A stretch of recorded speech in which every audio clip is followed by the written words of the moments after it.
Warning. The B3F podcast may contain language or subject matter that may not be suitable for kids.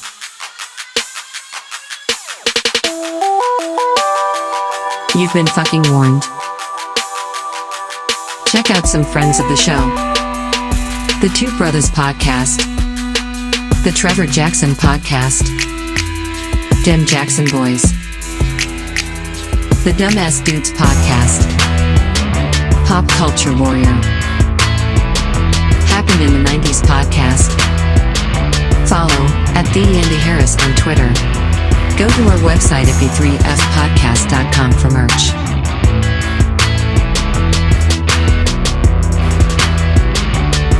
Click on Tell Us What You Really Think to leave a completely anonymous review of each of us. Oh, yeah, just some sick fuckers and I like that. Enjoy the show, you cunts. all right. So, no intro tonight. Still working out the kinks of Steven taking his ball and going home. But you just got me tonight, or this episode. So, we're going to see how this goes. I'm going to drink a gin and tonic, although I'm on the weight loss kick. So, I'm not going to use tonic. I'm going to use some seltzer water. So, anyway, how's your week going? It's been a hectic week for me. Traveled to Jacksonville last week, which was interesting. A lot of drinking in Jacksonville. A lot of eating out, eating unhealthy. But so this week was a hectic week. Catching back up at work was crazy. Had some visitors come in from a corporate office, which was crazy. And then back out again. Playoff hockey started. That's been a big one for me. Although after today's game, the Predators are down 3-0 down. So anyway, cheers.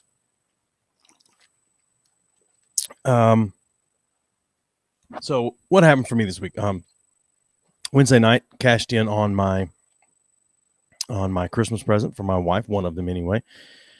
She bought myself and Gabe tickets to go see Tom Segura here in Knoxville.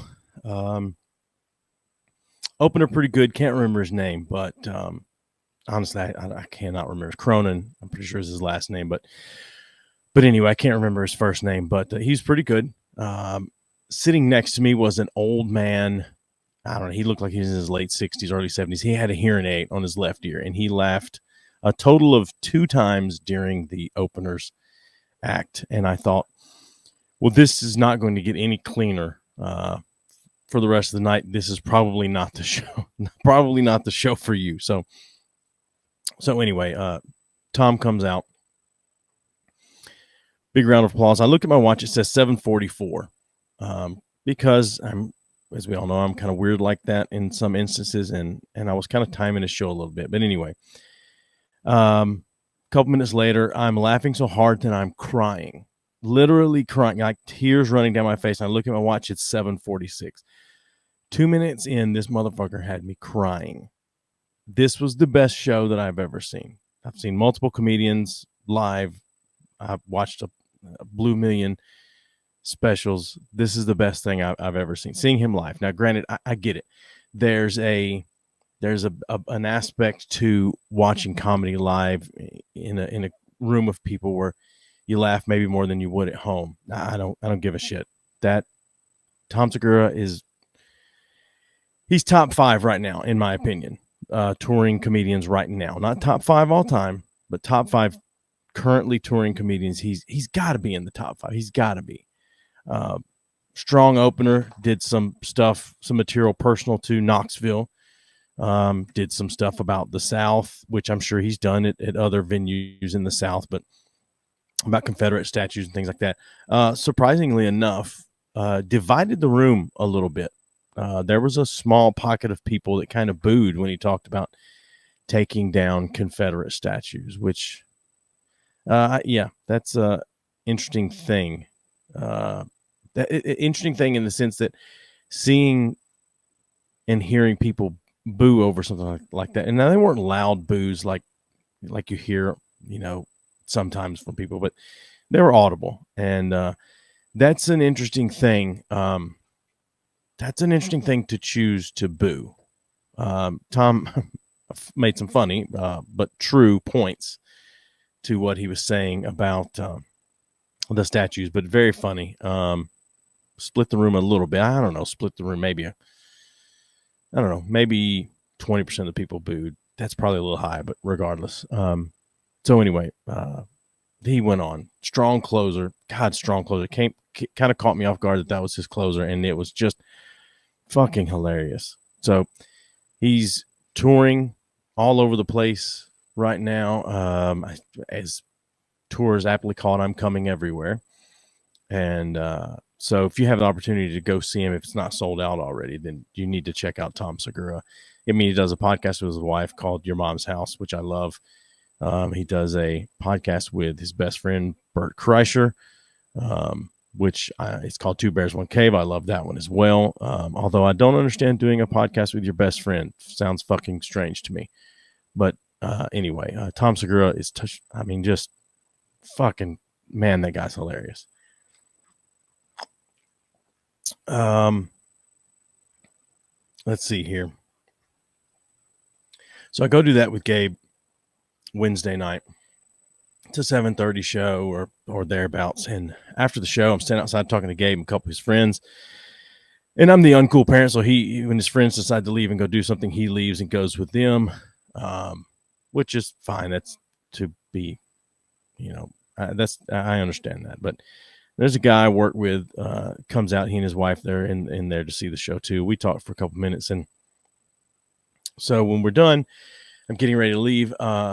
I just decide, what the hell, just for the hell of it, I'm going to walk down the alley next to the venue. It's the Tennessee Theater, and just take a loop around the theater.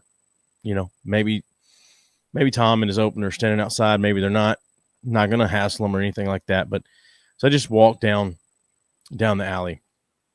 I get toward the back. At that point, I'm halfway down the alley. I just start looking at my phone, looking at messages I missed during the show. And I go down through there, and then all of a sudden I hear somebody talking. I look up because I'm about to walk right through the middle of them, and it's Tom and his opener and someone else. And I just kind of stepped aside, just kind of motioned like, sorry, because I literally about walked right through the middle of them talking. And I turn to see for sure, and it's them. Tom standing there having a cigarette, his opener standing there. They're all talking, and I just looked at him and said, "Great show, guys." And he just said, "Thanks, brother," and went on.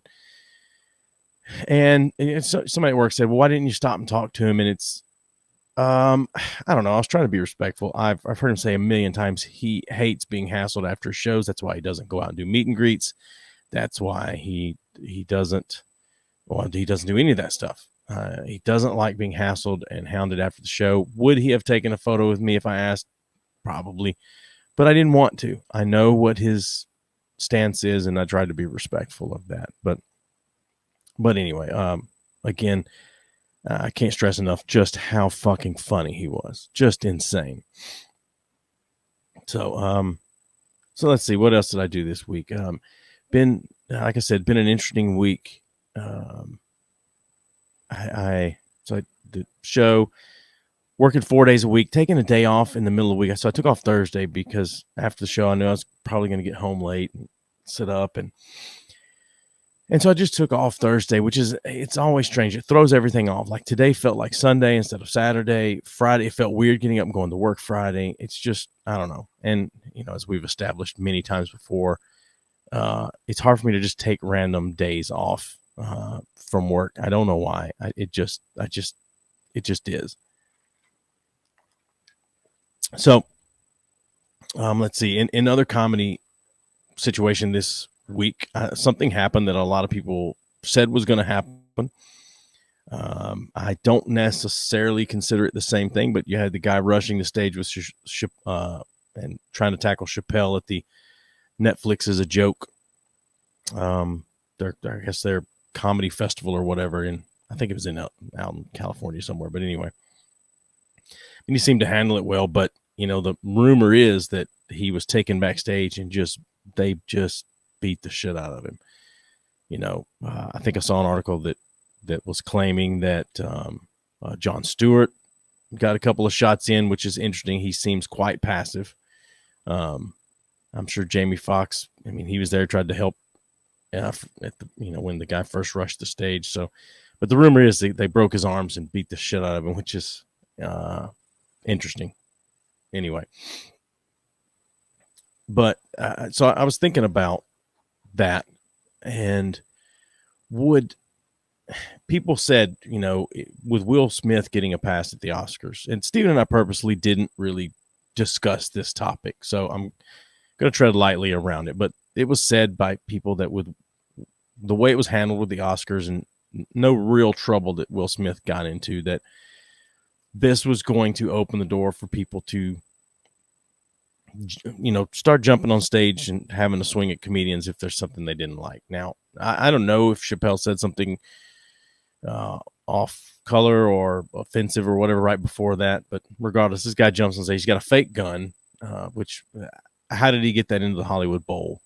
But why are you carrying a fake gun? Now, supposedly there was a knife inside the fake gun. I don't know, but the guy rushed the stage, had, aside from glancing off of Chappelle when he stepped to the side, he kind of had a pretty good form tackle there if you're a football coach.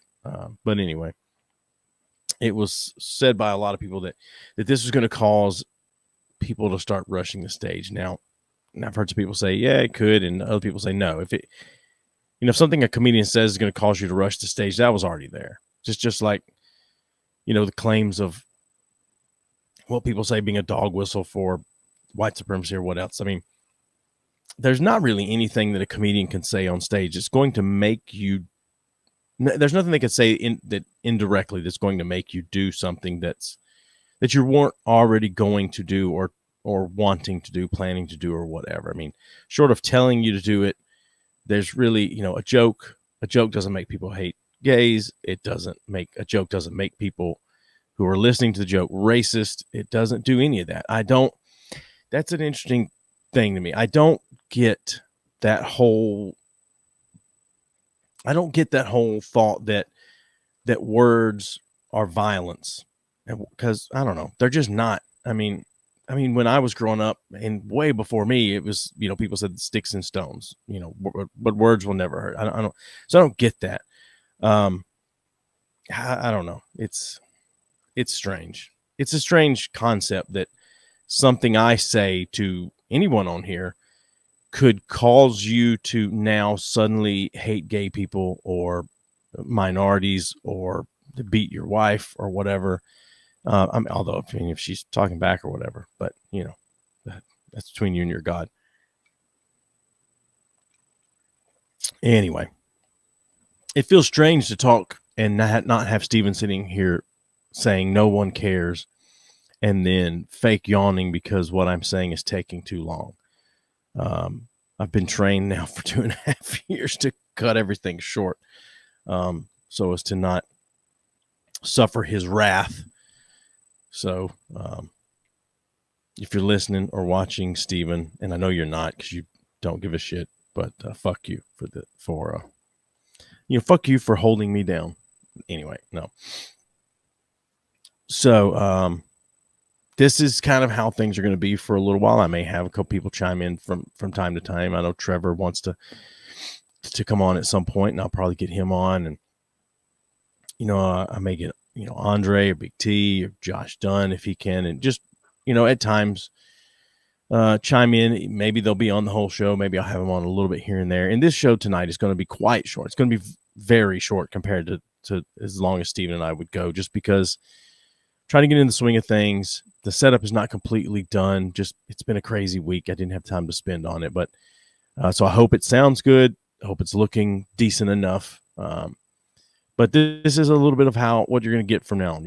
Whatever I've gotten written down, I've been writing little things down here and there throughout the week that cross my mind. I think, oh, that's an interesting topic, or I have opinions on that.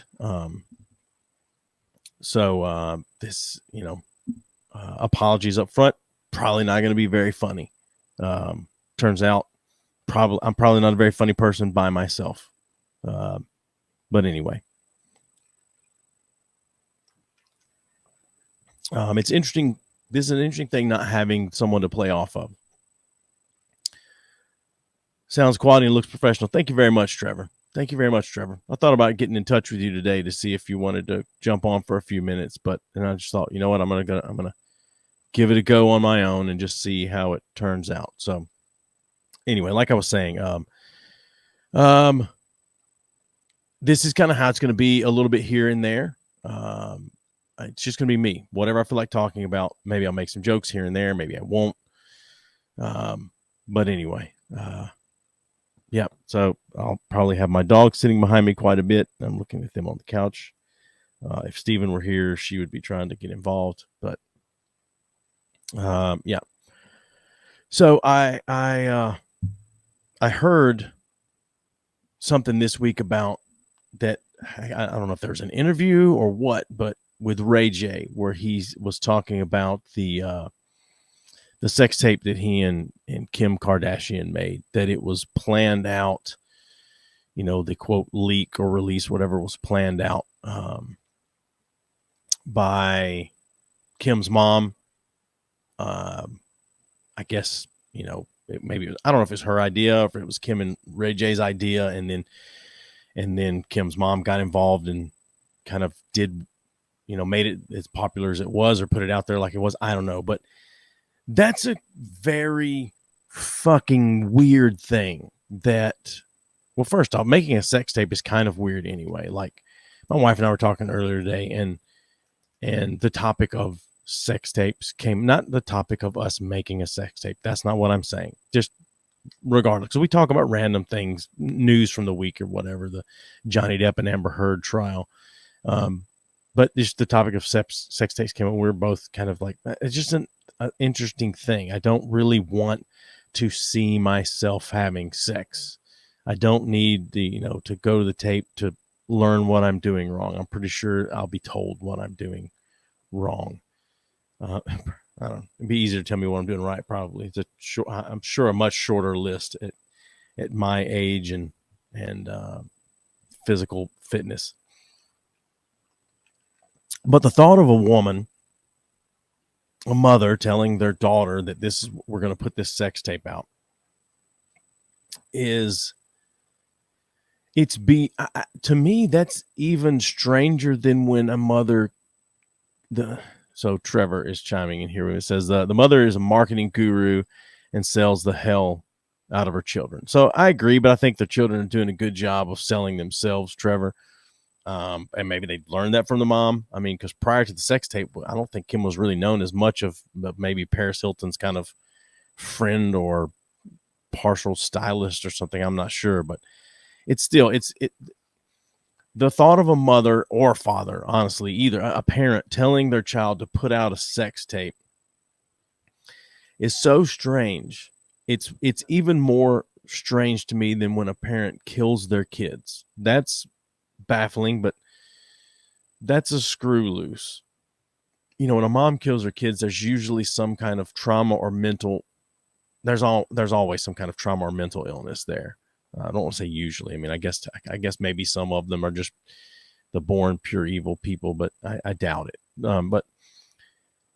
I've tried to think about it, and I can't imagine telling any of my kids, but I especially can't imagine telling my daughter to release a sex tape, especially to plan it out. You know, releasing one that was already made or already started to be leaked or threatened to be leaked or whatever is not good, but it's different than saying we're going to plan this out. Let's do your makeup. Let's make sure the lighting's correct. You know, smile for the camera kind of thing. Was the mom in there? That's what was the mom in there directing the shoot or I don't know. I mean, the dad died a while ago. I think he died before this sex tape situation. So maybe that's, a thing of, kids growing up without dads start making sex tapes. I don't know. But it's so, what do you do? So then does Kim's mom, Chris, I think was her name, does she then watch the sex tape and give notes and then they have to go back and reshoot? what the fuck is up with that? Like, to tell my daughter, but especially daughter, but any of my kids, especially my daughter, to go make a sex tape or release one that you've already made, or maybe it's going to be leaked or whatever, but to say, yeah, you should do this, but then also say, no, this time, let him come on your face. It'll sell more. Like, do that, try that out and just see, this will really gain some ground with the fans, and they'll really they'll really check in, follow you or whatever you want to call it. Because I guess I don't remember how long ago the sex tape was. I wish I had my laptop open for me so I could look some of this stuff up. But I need to know more details, because it's so baffling to me that a parent would tell their child to release that or plan that out. I really need to know, did she give notes afterwards, and did they go back and reshoot some of this stuff? Did she tell them what to do to start with? Was she in the room? Was anyone in the room with them? It looks as though, and look, I'm not going to act like I haven't seen at least some of this sex tape, but it looks as though most of the time, Ray J's holding the camera, or it's set down somewhere and that no one's holding it. But I don't know. So what are you saying here, Trevor? Do I think it was beneficial because they have elevated extremely since the release? For success and money and popularity, sure, it's beneficial. But what kind of damage has been done, though, psychologically? I mean, fuck, how many people has she before? I don't remember who was she with, but Ray J. But then who was between Ray J and Kanye?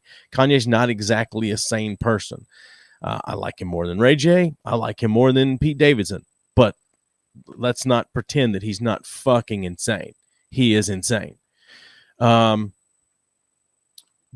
now she's Pete Davidson. Pete Davidson got her kids' initials tattooed on him. They've been together, a couple months? There's got to be some other red flags before that, but that's definitely a red flag. That's another thing. What is the deal with Pete Davidson? That's a completely different topic. Chris Humphries, basketball player. So, all right. So I didn't know she dated Chris Humphries, but I don't know. Anyway, like I said, Pete Davidson's a completely different topic, because I don't understand the love of Pete Davidson. I do like his movie, but that's it.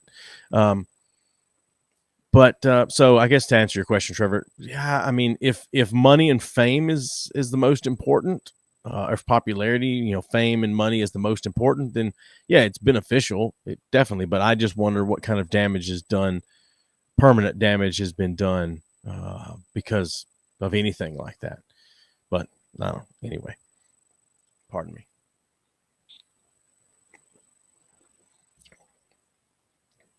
I know I've always carried the weight on this show, but actually having to carry all the weight and do all the talking too is making my mouth dry. So, anyway, yeah, Kim Kardashian. That's that whole sex tape thing. I don't know. Thank God for it, but Jesus Christ, that's a fucked up family.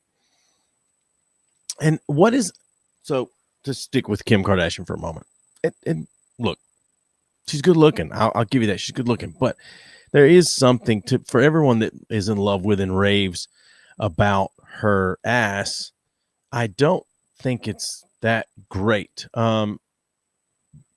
Trevor, so I'm drinking gin, and since I'm trying to, or successfully right now, losing weight, it's just like a sparkling water with a little shot of lime juice in it. So it's like a gin and tonic without the sugar of a tonic. So anyway,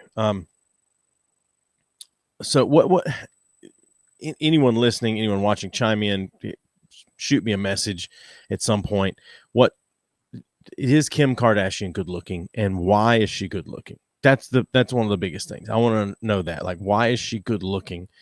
What do you think she could? I do think she's pretty, but I think all the Kardashian sisters are pretty in their in different ways, but they're all good looking.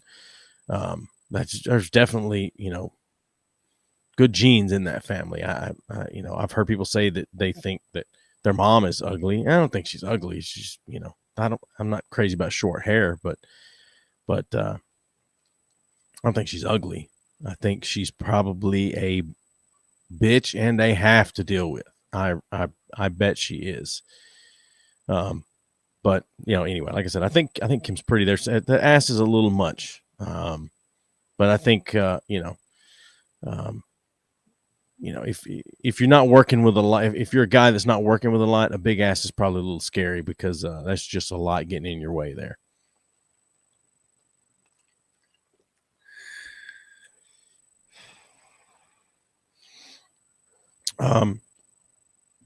So I've got vacation coming up.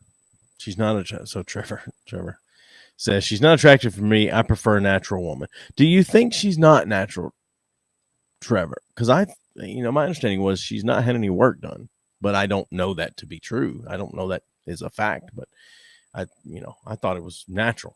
Is that ass fake, or did she really work it out to get it there? I have no clue. I don't know.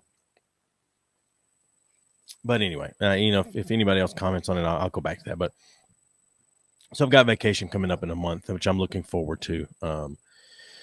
The whole family. I think one or two people may not get to make it, or at least may not get to make it the whole time. But I really am looking forward to getting away for a week and getting to go hang out at the beach, hang out at the pool.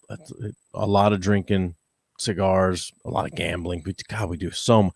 It's interesting to be mostly, or I say at least, the matriarch and patriarch of the family. My dad and stepmom is much into, church and, what is right and wrong and sinful and not. It's interesting how much gambling we actually do. Trevor says that on the show, they show her getting work done. They show the ass, the lips, the abs, the hips. So are they fake, or is she getting like the lips? I mean, is she just getting the injections that make them plump up and then she has to go back and get more? Or is it, are they fake? I mean, is she getting implants in the ass and lip injections, that lip filler or whatever they call it, that puts in, and what's going on with the abs? I didn't know you could get ab work done short of liposuction. And the hips, I don't know. I mean, I need to look into this and find out what's going on. Huh.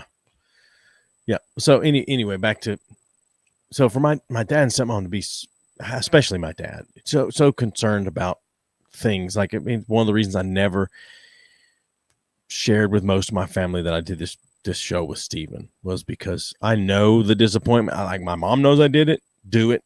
I don't know how often she listened or watched or anything like that, but I know her comment was always, I don't know why Joey says the things that he says. He must be searching for something. He must be lost, I think is what he must be lost. And I don't think I am anymore. I actually think I was more lost when I was so in deep in the church. But that's a completely different topic that Steven and I tackled too many times. But my dad is, definitely into what's right, what's wrong, what you should and shouldn't say and do and things like that. But we gamble a lot. Now, my dad is relatively wealthy, and his bills are paid, and that's where one of his beliefs is, like, it's your money. If you've tithed, if your bills are paid and whatnot, and you're giving to the church and helping people, then if you want to gamble a little bit, go for it. And that, if I'm going to look at things from that perspective, I get it. That's probably a pretty healthy way to think about it compared to the way a lot of people in church think about it. But I mean, we gamble on cornhole. We pitch quarters against the wall. We pitch quarters into a frisbee that sits out, 6 or 8 or 10 feet away. And we play poker. We go play golf or anything. I mean, it's like everything that we do, especially the guys, everything that we do, just about, we're betting on it. It's hardly a thing that goes by that at least my brother and I aren't going, all right. We took some of the kids to go play putt golf last year, and the two of us were like, all right, here we go. We're going to play this game, and it's $1 a hole or $5 a hole or whatever. And and that it's like we can't do anything together. It's like we can't do anything together without gambling. It's like it just takes the fun out of it. I don't know, but you know, it's one thing I will say about it. Like I do love my family. I love hanging out with my family most time. Some of them get on my nerves, but I can tolerate it to be around them and see everyone on vacation and at holidays and stuff like that. But so, I mean, anyone that listens, you listen to this, shoot me an email, DM on some of the social media. Just, do you vacation with family, or is it just basically you and a significant other, or you and a couple friends or whatever? And, what do? Do you enjoy it? Do you enjoy going on trips or things like that and visiting family, or do you not? Are you like Steven and you just wish everyone would die? I don't know. So when I get done with this tonight, as I record this anyway, when I get done with this, I'm going to go upstairs and illegally stream the UFC fights tonight. Some big fights tonight, actually. This is a big one. This is one that my wife said if we had remodeled our deck, that she would have wanted to have people come over for a fight night tonight, which I love doing things like that. As long as I can pick and choose who it is that comes over, no one brings anything. We did a fight night years ago when McGregor and Mayweather fought. Yeah, Mayweather-McGregor, that's what it was. When Mayweather-McGregor fought, we did a fight night, had several people come over, and I chose who it was that was coming over, but one person surprised me with two other people. Another guy from work that I purposely did not want to invite. And then halfway through everything, he said his brother was coming over as well. And I'd never met his brother. I knew him, and I knew the other guy that showed up with him. I've worked with both of them, but one guy that came with him that was not invited, I specifically didn't invite because that guy's a big mouth and will go and run his mouth about things, to people at work. But the guy he brought this other guy from work that I didn't like and didn't want to show up. He brought him because his wife would not let him come to my house unless somebody was going with him that she knew. And so she happened to know this other guy. I'll call him Clay. His wife knew Clay and said he could go if Clay was going. Well, Clay wasn't going because Clay wasn't invited, because I don't like Clay. But he shows up at my house at the set time, and Clay's with him. So that's the first thing, which immediately puts him off the list. The next time I do a fight night, unless I need somebody to come and bring something specific that he can bring, he won't be invited because he brought somebody last time. Either that, or I'll have to have a talk with him and go, look, you're invited. No one else that you know is allowed to come with you. Like, I don't care who it is, family or otherwise, you come alone. I also don't like if I want to do a poker night at some point here relatively soon, which is going to piss Steven off because I never did a poker night while he lived up here close since he's moving now. But if I do a poker night, I don't like couples coming, especially married couples, because it never fails that somebody ends up in an argument, and that's just uncomfortable. And I don't want to be the referee for some shit like that. I just don't. I don't need anybody fighting, or I don't need anybody fist fighting, beating on each other. If it would get to that point, I don't want to deal with that. I just want to sit down. I want to smoke, drink, play some cards, and be done with it, or watch fights or whatever it is. Anyway, regardless, my wife had said she would like to do a fight night tonight if we'd remodel our back deck, and we hadn't. So, but let's see here. What have we got?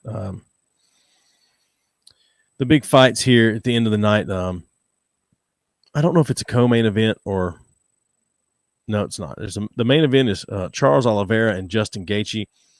I saw something yesterday that said that Oliveira didn't make weight, which is crazy to me. This is what you do for a living. You're a professional. Why the fuck can't you make your weight? He didn't make weight. They gave him an hour to cut half a pound. He was a half a pound over. They gave him an hour to cut it, and he couldn't. So he's the belt holder, but now the belt is being stripped from him, and it will be vacant unless Gaethje beats him. If Justin Gaethje beats him, then Gaethje is now the lightweight champion. But if Oliveira wins, it doesn't matter. He doesn't have the belt anymore because he didn't make weight for his title defense fight. So strange. I don't know. Strange that he can't make weight. I don't understand that. But anyway, fight right before that is Rose Namajunas and Carla Esparza. That's going to be a really good fight as well. It's women's strawweight. It's a title fight. Namajunas has the belt. So that'll be pretty good. And then it just goes down from there. Lesser known people, but it's going to be a big night tonight in the fight world. So I love UFC. There's another good fight tonight is I can't think of who he's fighting, but Canelo Álvarez is fighting, who I like him. I'm not a huge boxing fan, but I do like him, which is an interesting thing. So Álvarez is interesting because he's the only ginger Mexican I've ever seen. And it just sounds fucking weird whenever he talks. If you see an interview with him or whatever, and you see this just lily white, redheaded guy, and then he starts talking, and he is. Look, I'm not saying that you should or should have to talk a specific way, but if we're all honest, when you see someone before you've heard them speak, you have a thought. We all prejudge. Everyone does. We all prejudge, and you have a thought. You see Canelo Álvarez, and I don't know, I'm looking for Bill Burr's voice or whatever. But, he's a Mexican guy through and through, like Canelo. It's just fucking weird to see this white ginger that has a, just full on Mexican accent. It's so strange to me. It's so, there's nothing wrong with it. It just throws me off every time. It's like Jimmy Carr, British comedian, English comedian Jimmy Carr. His laugh throws me off every time, and I know it's what it's going to sound like, but it throws me off every time. But so if you're a UFC fan or boxing fan, there's some good fights happening tonight. Yeah. Anyway, but Álvarez, the ginger Mexican, is that's an interesting one. All right. Let's see if there's anything else I wanted to talk about tonight. Like I said, this is going to be a short show tonight. I got to get upstairs, watch the fights with my wife. Tomorrow's also Mother's Day, so I can't spend too much time doing this. And that's another thing. What do you guys do anything specific for Mother's Day? We go out to dinner for my wife. This year, I tried to buy her an Apple Watch or a computer, like a new MacBook. She has been wanting an Apple Watch because she would like the health benefits, but she's also concerned she wouldn't be able to handle having a watch on her wrist. She doesn't like wearing bracelets and jewelry like that on her wrist. So she's a bit concerned about that. So I thought I'd buy her a laptop, a new MacBook as well. She's got an older one. It's small. My wife and I, we're getting older. Our eyes are not as good as they used to be. So the small laptop she's got is a little harder to see. But, so I thought I'd buy her a bigger one. And she came back to me the next day when I said, all right, if you made a decision on which one you want? She said, actually, I want to redo the bathroom because I want my soaker tub, because we can do that work together and it be just as, it's going to cost just as much for us to do that work ourselves as it will to buy the other thing. So now I'm going to be redoing. I'll be either taking out the bathtub tub combo, and this is boring as fuck. I know it is. So just bear with me till I get the hang of this shit, all right? But I'm gonna be taking out either the tub shower combo or the jetted tub that we've got and putting in a soaker tub and redoing the floor and the wall around it. That's not a bad drink with this seltzer water in it. I'm kind of surprised. I typically don't like it unless it's got tonic in it. And it's Barton's Gin for anyone that cares. It's not expensive, but it's Barton's London Extra Dry with some lime, a shot of lime juice. But so yeah, here soon. And kids, if you're watching or listening to this, why first? Why the fuck are you watching or listening to this? But boys, especially, just know I'm going to be asking you to come help me take the shower and the shit like that out of the bathroom and put tile down and carry in the soaker's tub and things like that. So, and speaking of manual labor, my daughter, I think, is actually going to have to move back in the house. So those of you that have been following us for a while, you know that my daughter is one of my favorite people in the world. I love all three of my kids, but my daughter is my favorite. They all three know that. I make no bones about it. My wife, however, will not say who her favorite kid is, but my daughter's lab Goose is her favorite dog. Even loves him and likes him even more than our own two dogs. So my daughter is probably gonna have to move back in. Guy that owns a house that she's been renting with a friend is selling the house. Is giving them, I think, to the end of May to find a place or to move out. They've been looking, not having any luck. They really lucked out on had a really good deal on this house that they're in. I'm not going to go over the financials, but it's a good deal. She pays for it all herself. She works. She goes to school full time. Really, I'm proud of all three of the kids. They all work and handle their own bills and things like that. So I'm really proud of them. But Olivia's working full time and going to school full time and paying her rent and things like that. And this fucking crazy ass dog that she's got takes up a lot of money too. But I think they're gonna have to move back in, which I'm fine. She's not exactly happy about it because she's the independence. She still she calls my wife almost every day and talks to her. She keeps in touch. She comes over one night a week and still watches the shows that we all used to watch together when she lived at home. But the moving back in, I don't know for sure if it's how hard it is on her, but I can imagine it's probably pretty hard on her trying to move back home. But she's, I don't know, she is one of my favorite. Honestly, she's one of my favorite people in the world. Not just that I love her and she's my kid. She's actually just one of my favorite people to hang out and be around. We're very much alike. So anyway, daughter probably moving back in soon. So maybe I'll have her on here a couple times every once in a while with me, and we'll see how things are going. Had to cancel something for the weekend this weekend. I normally do that every other Sunday with Andre from the UK, and Easy's back. So glad to have Easy coming back in. Glad he's getting better, and then Big T as well on there. We do that every other Sunday, and we had to cancel it this week because of Mother's Day. So the kids will come over tomorrow around noon or so for Mother's Day. Noon tomorrow as I record this anyway. And we'll hang out for a little while. Who knows what we'll do, but then we'll go to dinner. And that's basically the extent of it. They'll come back at some point and help with the construction for my wife's Mother's Day present, but that's about it. And I was thinking, because I'm putting this effort in for my wife's like, what am I going to ask for Mother's Day? And I honestly, I think my thing is just gonna be like, just nothing. Let's just don't spend any money. Just hang out here. Let's just don't. And I don't have, and I guess I should have prefaced it with saying, like, I don't mind spending that money on my wife. We can afford to do that. That's fine. But like for me, it just feels like it's a lot goes into a lot of energy and a lot of effort. Time goes into doing that. That maybe for Father's Day, I just want to just take it easy that weekend and not have to deal with any of that. I don't know. I'm sure I'll come up with something because I'm petty. All right. It is right at 9:00 here. It's getting dangerously close to main event on UFC. And because it's Mother's Day weekend and my wife really wants to watch these fights, I'm cutting this short.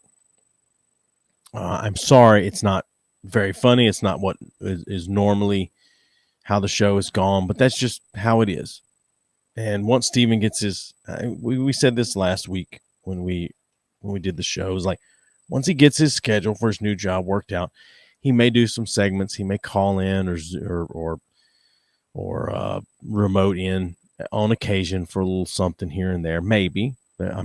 We're not guaranteeing anything, but maybe we'll just have to see. And then, or he may pre-record some stuff. I don't know, but at least until I decide if this is something that I can do every week alone, it's going to just be me. But again, I may have some people here and there, that can, jump on here with me, and we'll just have just general conversation. And maybe that's it. Maybe that's what I need to do, because clearly I can't be fucking funny by myself. So maybe that's what I need to do. Maybe I need to find somebody to sit in here with me next week. I don't know. We'll see. But I'm going to try to stick to the same schedule that we've always done, which is roughly 8 o'clock on a Saturday night for the live show. The shows will release on Monday mornings, just like they have. And then, yeah, that's how I'll do it. So apologies again that this is such a short episode, but it's been a hectic week. It's Mother's Day weekend, and I just don't have everything set up the way I'd like it yet. And so rather than continue something that is not the best that I can do, I'll just cut it short for you. But as always, please shoot us an email, admin@b3fpodcast.com. Shoot me an email, not us anymore. Shoot me an email, admin, admin @b3fpodcast.com. Go to the website. Tell me what you think. Just shit all over me on there. Steven's still on there too. You can say something about him if you want to, but just shit all over me. Tell me what you want to hear. What do you want me to talk about? I'll talk about basically anything. I won't get too terribly personal about some stuff in my life, but for the most part, you if you've listened to or watched the show for any amount of time, I don't mind talking about anything. It's one of the beauties of this show. And that sounds blowhardy. I'm sorry. It does. So fucking anyway. Fuck you. No, you know what? Fuck you for judging me. No, it's not. I can say what I want. It's my show. It's my show. You want to say something different, you get your own show. So fuck you for telling me I'm a blowhard. No. I do not have to take this on my own show. Anyway, yeah, this is how it'll be. Again, I've said it a million times, but if there's something you'd like for me to talk about, let me know. Otherwise, I'll try to get the phone available for anyone to call in that wants to by next week. No promises. But yeah, other than that, thanks for tuning in to the live show. Thanks for listening to the audio version. Bear with me. Hang in there. Be part of the show. Chime in. Give me some stuff you want me to talk about, or give me your opinion on some things, and then we'll just go from there. I would love for you guys to be the co-host for a time, and let's try it that way. But I got to get I need the support and the feedback from you guys. So again, thanks for watching. Thanks for listening. And until next week, goodbye.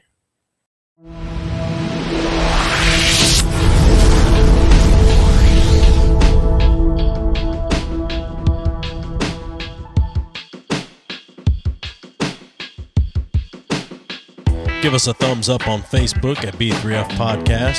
Follow us on Twitter and Twitch at B3F Podcast, and on Instagram at B3F_podcast. YouTube has all of our videos.